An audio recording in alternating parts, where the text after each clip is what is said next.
Salut à tous et à chacun, c'est Fidjil, bienvenue. Attention, c'est le 28e numéro de mon live. J'espère que vous êtes prêts, parce qu'aujourd'hui on parlera de quoi? Eh bien, on parlera de Daphné qui cristallise, mais alors la toile avec des révélations sur le viol qu'elle a subi étant plus jeune. Coup de pub ou réalité, les réactions sont partagées sur internet. Ama Pierrot nie se décaper la peau. Oui, il évoque bien évidemment les raisons du changement du teint de sa peau dans une interview, et on dressera bien évidemment pour sortir le portrait de Moussa Aïssa, une icône de la production musicale au Cameroun, retrouvé mort à son domicile dans un état de putréfaction avancée. Je ne sais pas si cette génération l'a connu. De toute façon, on dressera quand même ce portrait. Installez-vous because ça maintenant c'est parti, qu'est-ce que tu crois?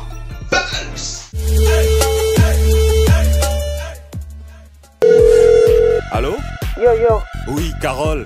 Ça y est, on est dans le move. Yeah. Maintenant on peut aller aussi vite qu'on peut, Ah ouais, on n'échappe pas à son passé, hein.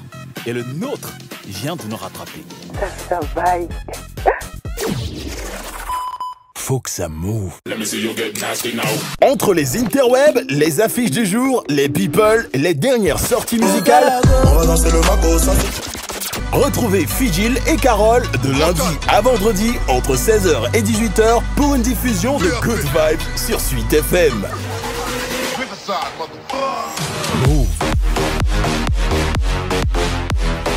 Move. Good Vibes only.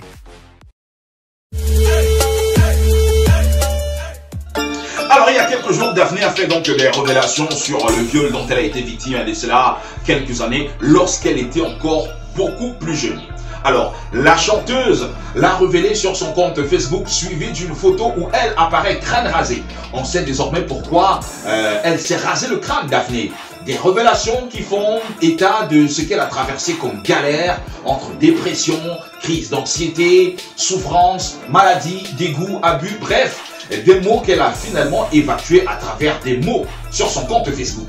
Cette sortie a ému toute la toile et lui a valu le soutien et la sympathie des artistes, des fans, des médias et autres personnalités publiques à travers le continent, qu'elle a également remercié via un post.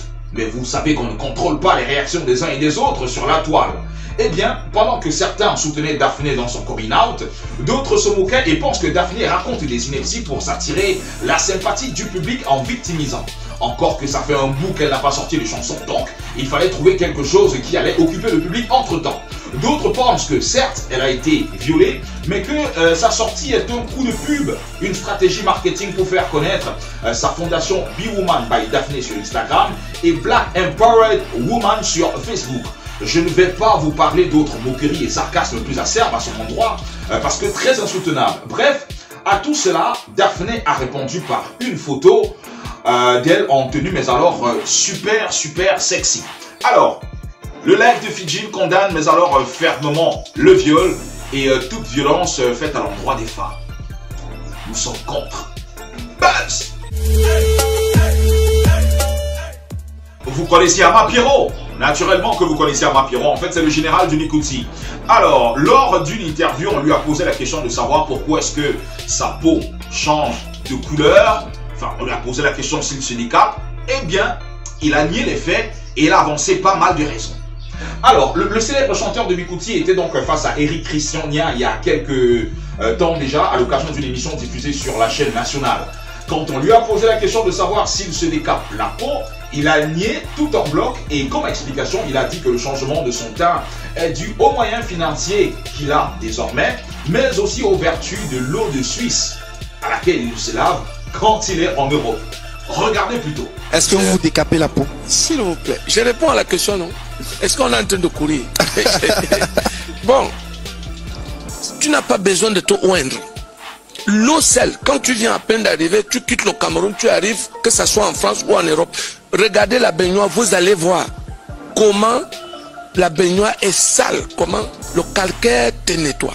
Mais de combi, le patin se fait dans notre tête, il pense qu'il retourne le cerveau. Bref, je pense que pour avoir son teint, je me lave aussi avec l'eau de Suisse. Tu vois ce que je veux dire? Ça, le calcaire qui nettoie la peau.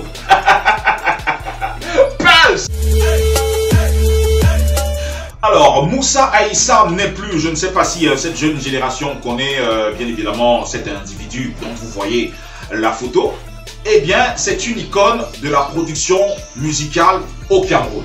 Alors, les artistes certainement vont me demander de qui est-ce qu'il s'agit. Avant de brièvement vous dresser son portrait, je rappelle qu'il a été donc il y a quelques jours retrouvé mort à son domicile au quartier Briqueterie à Yaoundé en état de décomposition avancée. Il a été inhumé le même jour. Alors, pour tous ceux donc qui l'ignorent, Moussa Aïssam des éditions Moussa Aïssam Records était une icône de la production musicale au Cameroun, un peu comme GPS Prod de regrettée mémoire. Il faisait partie bien évidemment des producteurs qui investissaient de leur argent sur les artistes et leurs œuvres musicales. Il a produit pas mal d'artistes sur le continent, entre Hilarion Nguema du Gabon, Ben Deka, en passant bien évidemment par Dinabel, Lapiro de Banga, Mengala Dios des Têtes Brûlées, Jean-Pierre Sommet, George Dixon et que sais-je encore.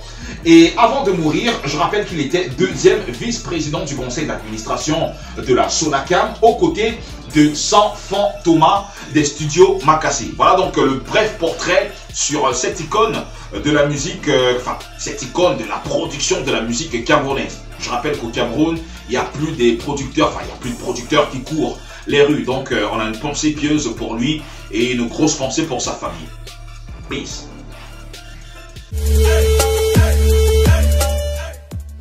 Voilà, c'est donc tout pour aujourd'hui. Merci à tous et à chacun. J'espère que vous avez kiffé. Sinon, ce n'est pas bien grave.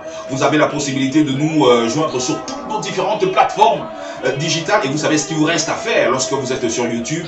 Activez la petite cloche qui vous permettra d'avoir toutes les notifications une fois que la vidéo sera mise en ligne. Sur Facebook, vous savez ce qu'il vous reste à faire. Entre partage, like, commentaire, bref. Faites de Facebook ce que vous voulez.